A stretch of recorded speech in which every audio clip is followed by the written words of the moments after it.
Welcome to Close Racing. Welcome to a platform for aspiring drivers. Welcome to the best in Formula F racing. Welcome to F1600 in Focus. Featuring the F1600 Formula F Championship Series, the Pacific F1600 Championship Series, and the SCCA US Majors Tour, supported by Honda Performance Development. Welcome to the debut of F1600 in Focus. I am your host, Jason Dukes, and I am here with Formula F insider Monty Matheson. Monty, why don't you tell us what we plan on seeing here? Well, Jason, we're going to see some great racing between aspiring drivers and established veterans. This platform has been proven again and again. There are a number of IndyCar drivers that have gotten success in Formula F and gone on to greatness, and we were able to catch up with Scott Dixon on how important this was for his career. Yeah, Formula Ford, it's a solid stepping ladder. I think without it, a lot of us wouldn't be where we are now. It's a great style of racing. Okay, it's not winged or anything like that. Some formulas do have that evolution, but it teaches you a lot of the general basics. I went from Formula V to Formula Ford for 2 years, and to jump up and feel the power of, at that point, felt a lot for me. But I think it's the racecraft, learning how to manage things differently. Cars have changed a lot now with electronics and things like that, but Formula Ford for me were probably two of the biggest learning years of my career. We'll start with the first race of the season for the F1600 Formula F Championship Series from VIR, and Monty, the start was crazy. Yeah, on board with Isla Agron here. She loses a couple spots as a green flag drops, but keep in mind there are 20 more Formula F cars behind her. As we head to turn one now and jump on board with Telitz in the Wisco Magal Honda, you can see that the action up front, turn one, lap one, and the leaders already banging wheels. Yeah, they didn't make it too far without making contact already there in turn one. And this action went on for a couple laps, Monty. This actually went on the whole race, and look how cool these cars are on cold tires. They are moving around. Magal, Spectrum, Magal here, 1, 2, 3 on the opening lap. Yep, so we move forward a couple laps, and the battle's still going. Yeah, Jake Edson, Adrian Starantino probably passed each other 100 times in this race. Here they go down the roller coaster in Virginia, side by side. So we'll jump on board with Starantino now to see that action live from his onboard. Yeah, and you can see here, Jake Edson not giving Starantino a lot of room down the front stretch. You think 2 wheels on the grass there almost, and here we go again, down the backstretch. Aaron Telitz had a perfect view of this whole thing. Yeah, it's interesting that you bring up the grass, because here we go, there's some dirt right there. Yeah, that is tough racing, and keep in mind, we're only halfway through this race now. There are 9 laps left. Yep, so there was a bunch of long battles here, and right now we're going to see a long battle between these two. As we go on the front stretch here, Starantino driving the Magal Honda, Brian Herta Autosport, car number 98. He will draft past Edson going for turn one, but they're close, and Edson's not giving him any room. Yeah, you see a lot of passing really on both sides of the track, the inside and outside, and a lot of back and forth. Without wings on the F1600 cars, they can run very close, and these guys are doing it, almost interlocking wheels there. And now again, side by side into turns 2 and 3. And Edson, sideways, cars smoking a little bit. This is good racing. No, absolutely good racing, and it's not just between these two. I mean, what we can't see is Telitz right behind them also. And here we go, 2 laps to go, Jason. Edson taking the lead inside down the backstretch. Yeah, well, and like I said, what we cannot see is that this is a 3-car battle, not a 2-car battle. This is the last lap, turn 1. Telitz trying to make this a 3-car fight for the lead into turn 1. Unfortunately, it looks like he misses a shift. Steve Bamford now going to go by on the outside. Telitz was settled for 4th.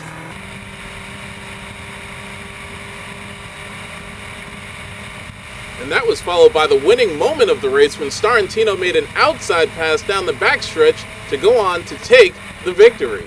First race, first win in F1600, timed that perfectly. It was a bit of a waiting game, I think, there. He probably wanted to be in second on the last lap to get the draft, and Starantino would go on to take the win and keep Edson behind him going to the line.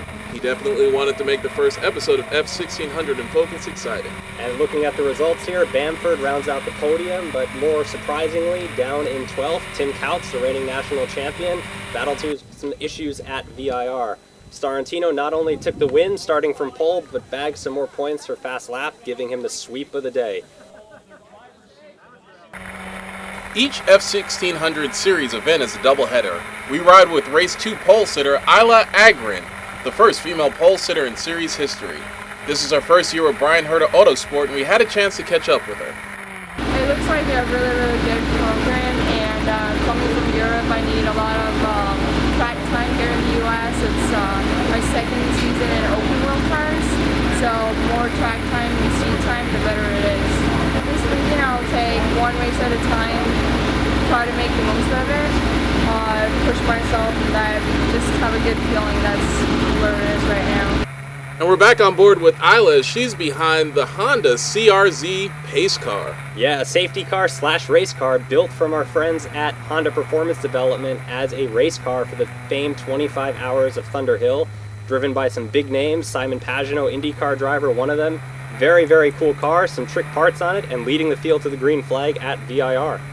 We're going to take our coverage from back in the back with racer Austin McCusker as he starts behind a whole bunch of cars there, Monty. Yeah, big field for the opening race. Austin, of course, his brother graduated from F1600 to F2000, and he's got a great seat for turn one. We're going to see Jake Edson here pass almost the entire field on the left. He'll start in the back after a technical infraction after qualifying.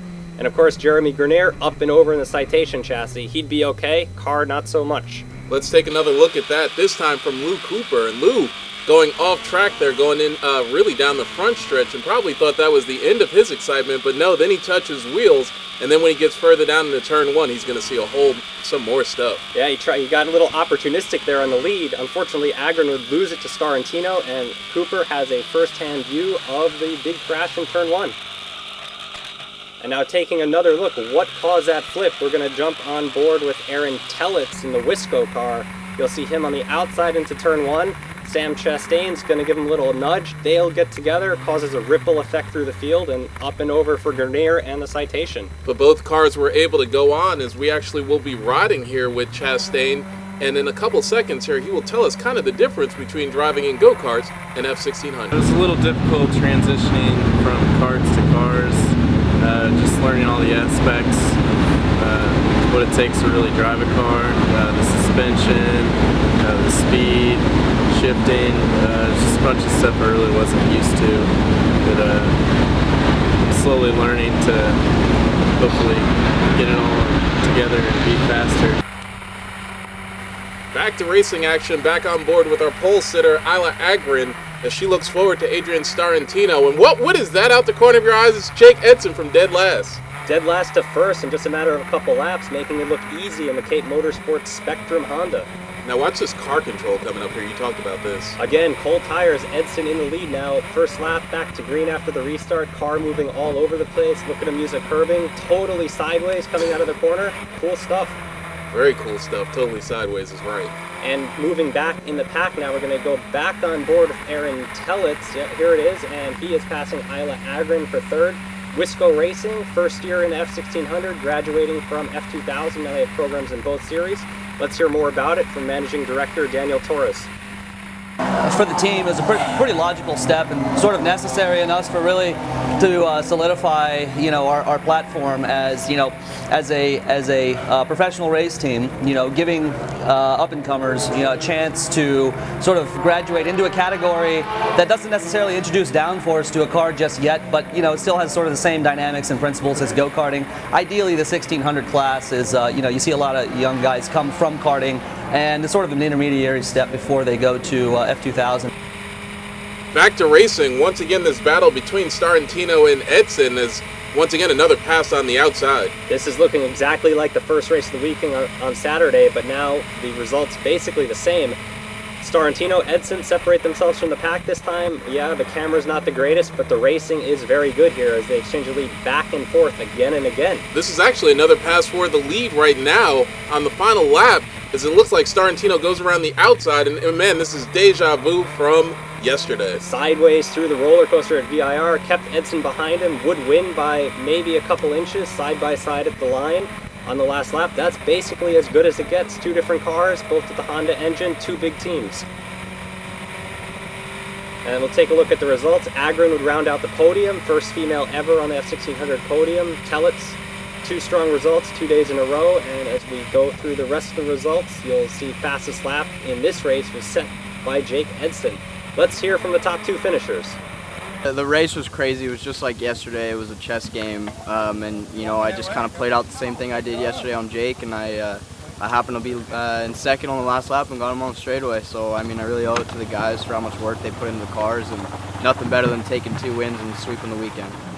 Yeah, I mean, the car was great, and turn 1, I was able to gain a lot of spots, and I was able to work my way up to third, I think, after the first lap.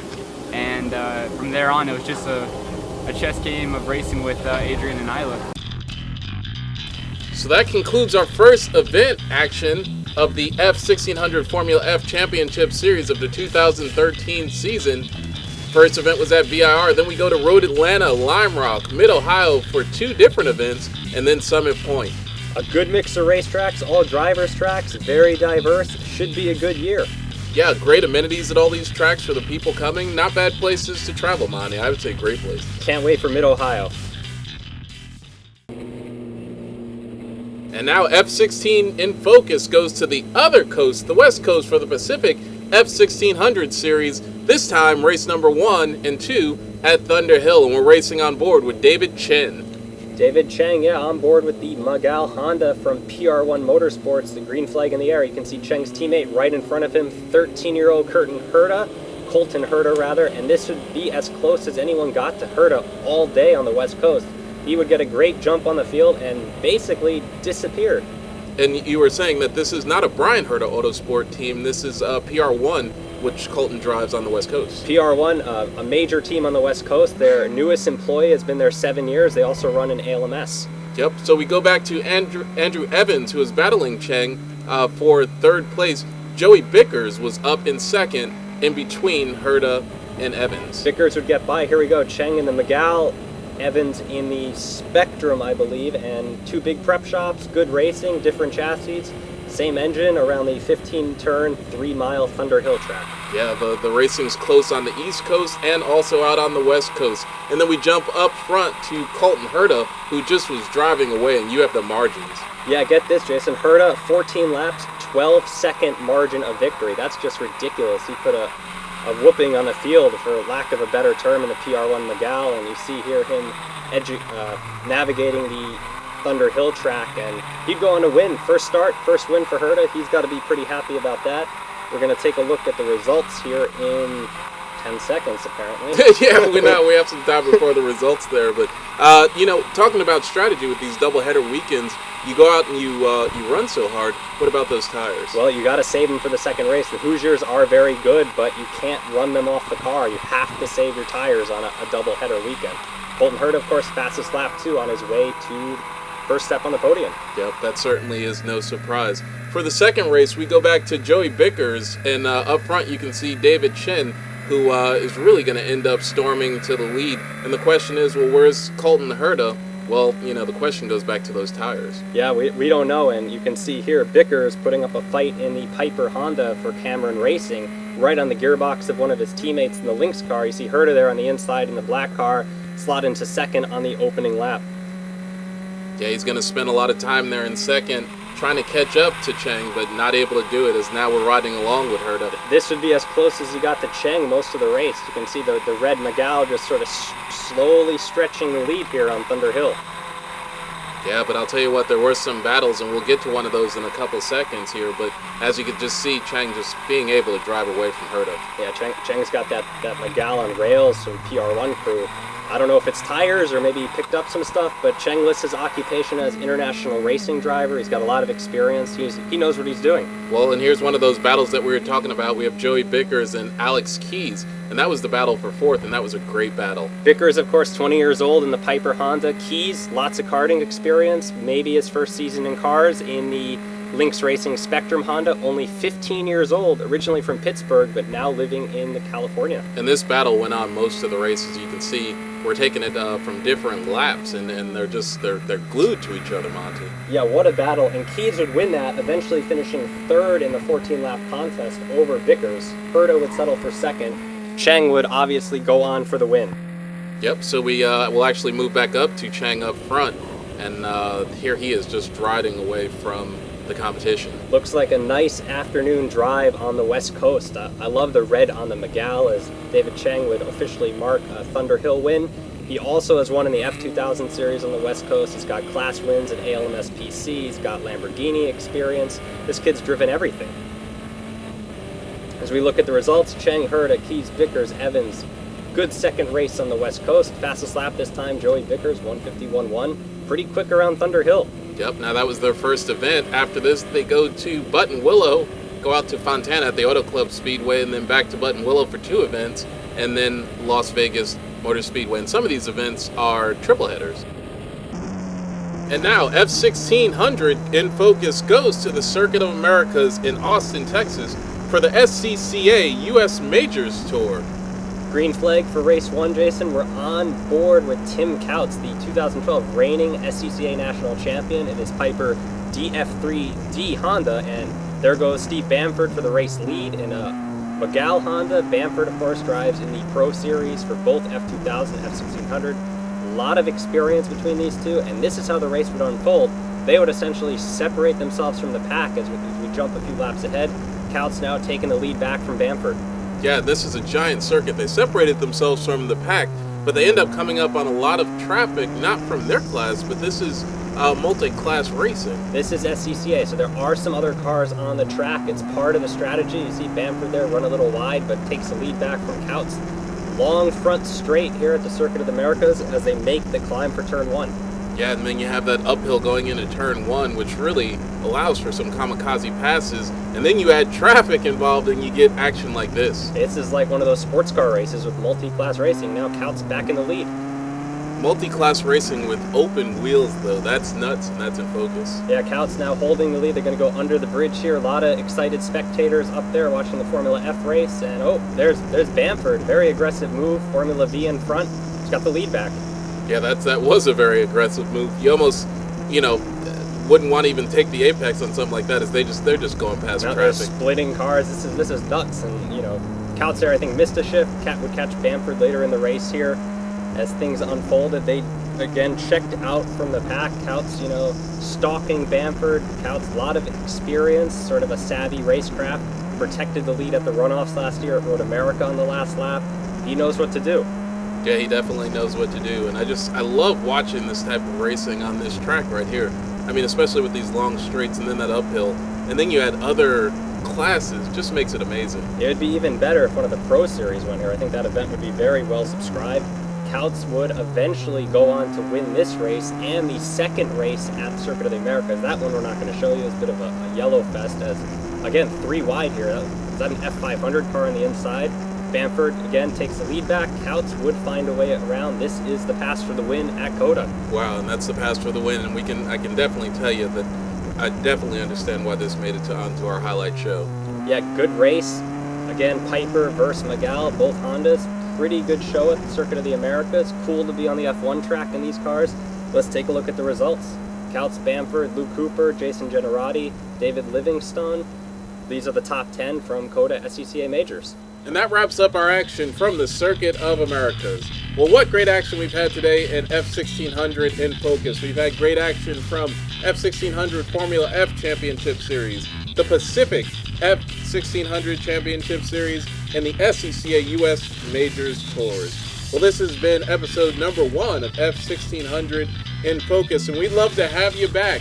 In fact, we'll be back in June with our mid-season report. Then in September, we'll be covering the F1600 Summer Swing. And then October, we'll wrap things up with our Championship Edition. We'd like to thank our friends at Honda Performance Development for all the help that they've given us. For our Formula F insider, Monty Matheson, I'm Jason Dukes, and we will see you in focus.